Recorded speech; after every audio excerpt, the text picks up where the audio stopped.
নমস্কার বন্ধুরা, আজকে বানাচ্ছি পটলে একটা নতুন রেসিপি, দুধ পটল। পটলের খোসাটা ছাড়িয়ে দু টুকরো করে ধুয়ে রেখেছি। চলুন এবার রান্নাটা শুরু করা যাক।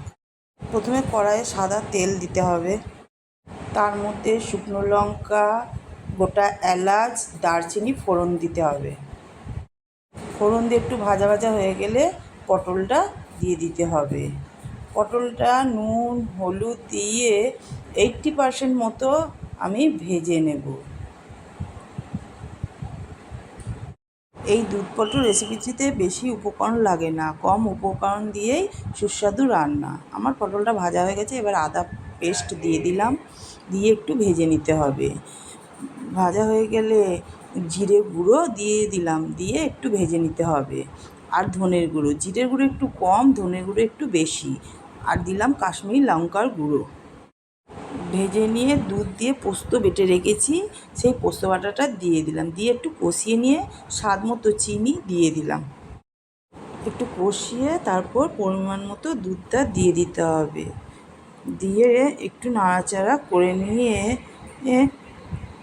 দুধটা দেওয়ার আগে গ্যাসটা বন্ধ করে দেবে।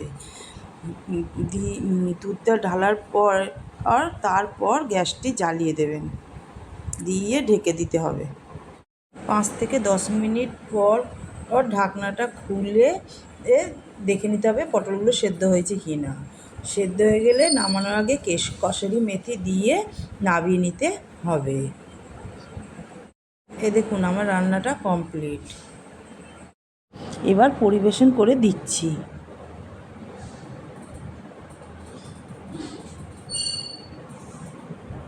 রান্নাটা বাড়িতে একবার অবশ্যই ট্রাই করবে। ভালো লাগলে কমেন্টে অবশ্যই জানাবে। যারা আমার ভিডিওটি নতুন দেখছো তারা আমাকে ফলো করে রাখো আরও নতুন নতুন রেসিপি দেখার জন্য। এবার আমার ছোটো মেয়ে খেয়ে বলবে কেমন হয়েছে। আমার মেয়ের তো ভালোই লেগেছে।